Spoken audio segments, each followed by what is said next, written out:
say my mind, and you don't. Today's teaching is the process of psychotherapy. Introduction. Psychotherapy is a process that changes the view of the self. At best, this new self is a more beneficent self-concept, but psychotherapy can hardly be expected to establish reality. That is not its function. If it can make way for reality, it has achieved its ultimate success. Its whole function in the end is to help the patient deal with one fundamental error, the belief that anger brings him something he really wants, and that by justifying attack, he is protecting himself.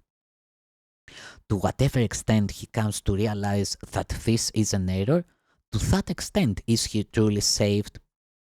Patients do not enter the therapeutic relationship with this goal in mind. On the contrary, such concepts mean little to them, or they would not need help. Their aim is to be able to retain their self-concept exactly as it is, but without the suffering that it entails. Their whole equilibrium rests on the insane belief that this is possible, and because to the sane mind it is so clearly impossible, what they seek is magic.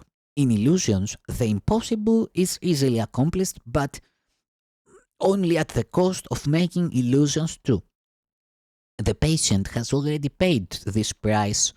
Now he wants a better illusion. At the beginning then, the patient's goal and the therapist's are at variance. The therapist as well as the patient may cherish false self-concepts, but their respective perceptions of improvement still must differ. The patient hopes to learn how to get the changes he wants without changing his self-concept to any significant extent. He hopes in fact to stabilize it sufficiently to include within it the magical powers he seeks in psychotherapy. He wants to make the venerable invulnerable and the finite limitless. The self he sees is his code, and he seeks only to serve it better. Regardless of how sincere the therapist himself may be, he must want to change the patient's self-concept in some way that he believes is real.